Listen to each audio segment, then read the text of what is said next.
আসসালামু আলাইকুম। অর্থ মন্ত্রণালয় একটি বিশাল সার্কুলার প্রকাশিত হয়েছে, যেখানে বাংলাদেশের সকল জেলার নারী পুরুষ উভয় প্রার্থীরা আবেদন করতে পারবেন। তো বন্ধুরা, আজকের এই ভিডিওটিতে আমি এই সার্কুলারের সকল বিষয় নিয়ে আলোচনা করতেছি। আপনাদেরকে ভিডিওটি প্রথম থেকে শেষ পর্যন্ত দেখার জন্য অনুরোধ রইল, এবং যারা যারা আমাদের চ্যানেলে নতুন সদস্য রয়েছেন তারা অবশ্যই চ্যানেলটি সাবস্ক্রাইব করে পাশে থাকা বেল আইকনটি অল করে দিন। সর্বশেষ যে পদটি রয়েছে, পদের নাম ডাটা এন্ট্রি কন্ট্রোল অপারেটর, ১৬তম গ্রেডে ৯,৩০০ টাকা থেকে ২২,৪৯০ টাকা প্রদান করা হবে। পদ সংখ্যা রয়েছে ৩৪টি। শিক্ষাগত যোগ্যতার ক্ষেত্রে কোনো স্বীকৃত বোর্ড হতে উচ্চ মাধ্যমিক সার্টিফিকেট বা সমান পরীক্ষা উত্তীর্ণ প্রার্থী এই পদের জন্য আবেদন করতে পারবেন।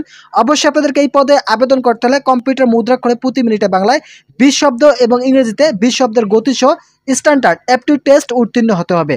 চতুর্থ নম্বর যে পদটি রয়েছে, পদের নাম অফিস সহকারী কাম কম্পিউটার মুদ্রাক্ষরিক, পদে জনবল নিয়োগ প্রদান করা হবে। এই পদে গ্রেড নির্ধারণ করা হয়েছে ১৬তম গ্রেডে ৯,৩০০ টাকা থেকে ২২,৪৯০ টাকা প্রদান করা হবে। পদ সংখ্যা রয়েছে ৯টি। শিক্ষাগত যোগ্যতার ক্ষেত্রে কোনো শিক্ষিত বোর্ড হতে ন্যূনতম দ্বিতীয় বিভাগ বা সমানের জিপিএতে উচ্চ মাধ্যমিক সার্টিফিকেট বা সমান পরীক্ষা উত্তীর্ণ প্রার্থী এই পদের জন্য আবেদন করতে পারবেন। এছাড়াও কম্পিউটার মুদ্রাক্ষরে প্রতি মিনিটে বাংলা ২০ শব্দ এবং ইংরেজিতে ২০ শব্দের টাইপ রাইটিং এর গতি সহ computer word processing, email, fax machine চালানোর দক্ষতা ও অভিজ্ঞতা থাকতে হবে। তৃতীয় নম্বর যে পদটি রয়েছে, পদের নাম ষাট মুদ্রাক্ষরিক কাম কম্পিউটার অপারেটর, ১৪তম গ্রেডে ১০,২০০ টাকা থেকে ২৪,৬৮০ টাকা প্রদান করা হবে। পদ সংখ্যা রয়েছে ৩৫টি। শিক্ষাগত যোগ্যতার ক্ষেত্রে কোনো স্বীকৃত বিশ্ববিদ্যালয়তে ন্যূনতম দ্বিতীয় শ্রেণী বা সমানের সিজিপিএতে স্নাতক বা সমানের ডিগ্রি পাস থাকলেই আবেদন করার সুযোগ রয়েছে। ষাটলিপিতে কম্পিউটার মুদ্রাক্ষরে প্রতি মিনিটে যথাক্রমে বাংলায় ৪৫ শব্দ এবং ইংরেজিতে ৭০ শব্দ টাইপিং রাইটিং এর গতি সহ computer word processing, email, fax machine ইত্যাদি চালানোর দক্ষতা এবং অভিজ্ঞতা থাকলে আবেদন করার সুযোগ রয়েছে। অবশ্যই আপনাদেরকে কম্পিউটার ব্যবহারের দক্ষতা থাকতে হবে। এই পদগুলিতে বাংলাদেশের সকল জেলার নারী পুরুষ উভয় প্রার্থী আবেদন করার সুযোগ পাবেন। ভিডিওটি চলাকালীন সময় আপনাদের কাছে আবারও রিকোয়েস্ট করতেছি, এখন পর্যন্ত যারা আমাদের চ্যানেলে নতুন সদস্য রয়েছেন তারা অবশ্যই চ্যানেলটি সাবস্ক্রাইব করে পাশে থাকা বেল আইকনটি অল করে দিন। তৃতীয় নম্বর যে পদটি রয়েছে, পদের নাম উচ্চমান সহকারী, ১৩তম গ্রেডে ১১,০০০ টাকা থেকে ২৬,৫৯০ টাকা প্রদান করা হবে। পদ সংখ্যা রয়েছে ২২টি। শিক্ষাগত যোগ্যতার ক্ষেত্রে কোনো স্বীকৃত বিশ্ববিদ্যালয়তে ন্যূনতম দ্বিতীয় শ্রেণী বা সমানের সিজিপিএতে স্নাতক বা সমানের ডিগ্রি পাস থাকলেই আবেদন করার সুযোগ রয়েছে। এছাড়াও কম্পিউটার মুদ্রাক্ষরে প্রতি মিনিটে বাংলা ২৫ শব্দ এবং ইংরেজিতে ৩০ শব্দের গতিসহ computer word processing, email, fax machine ইত্যাদি চালানোর দক্ষতা এবং অভিজ্ঞতা থাকতে হবে। এছাড়া আপনাদেরকে কম্পিউটার ব্যবহারের দক্ষতা অবশ্যই থাকতে হবে। প্রথম যে পদটি রয়েছে, পদের নাম কম্পিউটার অপারেটর, ১৪তম গ্রেডে ১০,২০০ টাকা থেকে ২৪,৬৮০ টাকা প্রদান করা হবে।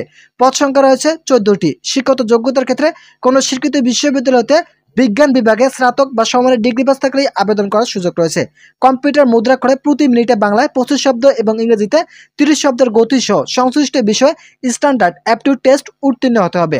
যারা যারা এই সার্কুলারে আবেদন করবেন তাদেরকে অবশ্যই জন্মসূত্রে বাংলাদেশের স্থায়ী নাগরিক হতে হবে। কোনো প্রার্থী বিদেশি নাগরিককে বিয়ে করলে বা বিয়ে করতে প্রতিজ্ঞাবদ্ধ হলে তিনি আবেদনে অযোগ্য হিসেবে বিবেচিত হবেন। অবশ্যই আপনাদেরকে বাংলাদেশের নাগরিক হতে হবে এই সার্কুলারে আবেদন করতে হলে।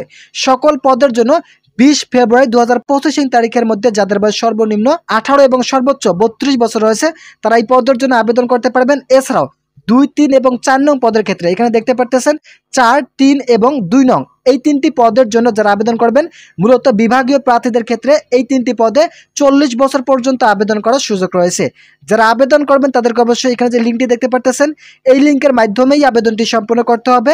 ১১ ফেব্রুয়ারি ২০২৫ তারিখ ইতিমধ্যে আবেদন শুরু হয়েছে এবং আবেদন শেষ হবে ২০ ফেব্রুয়ারি ২০২৫ তারিখ রাত ১২টা পর্যন্ত আবেদন করার সুযোগ থাকছে। তো বন্ধুরা, যারা এখন পর্যন্ত আবেদন করেনি তারা দ্রুত সময়ের মধ্যে আবেদনটি সম্পন্ন করুন। দেখতে পারতেছেন এখানে অর্থ মন্ত্রণালয় রাজস্ব ভবন প্লটে জাতীয় রাজস্ব বোর্ডে এই সার্কুলারটি প্রকাশিত হয়েছিল ৬ ফেব্রুয়ারি ২০২৫ তারিখে। তো বন্ধুরা, যারা এখন পর্যন্ত এই সার্কুলারে আবেদন করেনি শুধুমাত্র তাদের জন্য আজকের এই ভিডিওটি ছিল। যারা আবেদন করেনি তারা দ্রুত সময়ের মধ্যে তাদের কাঙ্ক্ষিত আবেদনটি সম্পন্ন করুন। তো বন্ধুরা, আজকের এই ভিডিওটি এ পর্যন্ত।